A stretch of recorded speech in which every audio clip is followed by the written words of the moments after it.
Be reminded. I continually pray for you.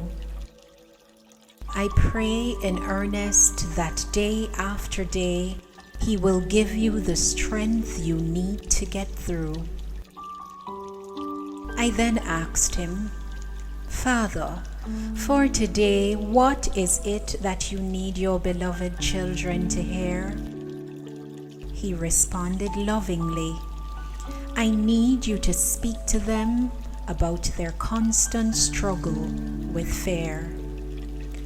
They hold it far too close at times, as if it's their dearest friend. But I need you to remind them of Isaiah 41, verse 10. By this time, he had my undivided attention. I was certain he had so much more to say. And then he asked a vital question. Why do my children drown themselves in dismay?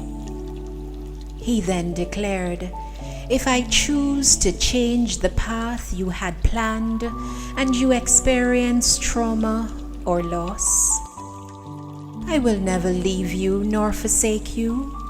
Just for you, I bore the burden of the cross. Why do you fail to remember these words?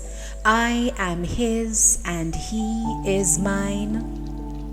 If only you would plant in the garden of your hearts.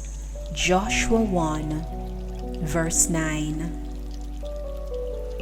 He then drew my attention to envy, the venom served on a dirty, discolored plate. There was a distasteful 2-course meal of envy garnished with weeds of hate.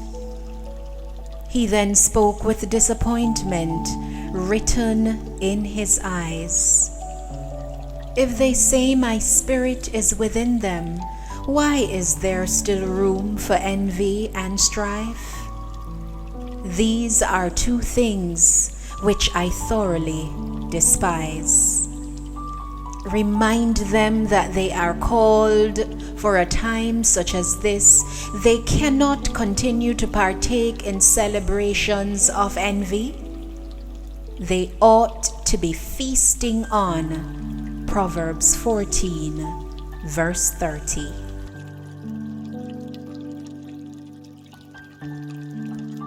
It was imperative that I summon kindness to battle hate and envy. It is nothing short of a blessing to possess the gift of charity. Be kind to one another, tender-hearted. This is His plea, as He is always kind with His mercy towards you and me. Celebrate each other's achievements. Help your brother or sister when they are down. You never know when your time of need will come around. Let this be your mantra for days to come throughout your life. Luke 6, verse 35. Humility waltzed in, welcomed, boasting an angelic smile. She enlightened me that she was a key ingredient to possess once you are His child. I smiled at her and found solace in her truth. We have to be as humble as a child to understand what it comprises, to find comfort in you. She then inquired, is it your intention to make it into heaven? You have to remember to never forget Luke 14, verse 11. Forgiveness sauntered in through an unexpected door, bruised and disheveled. He said he was exhausted and could not wrestle with God's children anymore. He regaled me with stories of how at times we confine him to a boxing ring, and he suffers in anticipation, eagerly awaiting to hear the referee say, "Forgiveness, you win." He's tired of being pinned to the floor. Because of our inability to forgive, we experience endless bouts of hurting. Oh, how he wishes we could put into practice Colossians 3, verse 13. Our Father stepped in once more and declared, "I see you garnered words of wisdom from kindness, forgiveness, and humility. But I have to interject and ask, why do they allot a minuscule amount of time, if any at all, to pray to me? Why can't I get more of their time? I'm a jealous God, can't they see? They have more than full schedules on a daily basis, too many unnecessary things congregating in their head spaces. The time is at hand. Put me on your Google Calendar in those needed quiet moments. Clear those schedules to commune with me. From today onward, imprint in your heart, soul, and on the cusp of your cranium, Matthew 6, verse 33. To complete it all, he then showed me love adorned in what my grandma would call her Sunday best. She wore a scarlet flared gown, complete with thorns for her headdress. She carried with her a benevolent, intoxicating aura. Then these words dripped from her lips.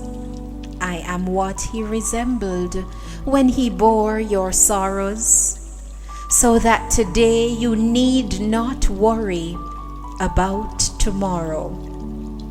Remember, my child, as I bled on that cross, it was a demonstration of love, one for which you cannot count the cost.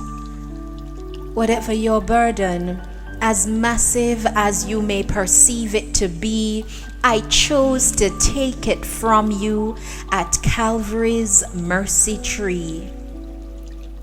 All these things you are reminded of, for them not to fall on deaf ears, but for you to remember that I am perennially here.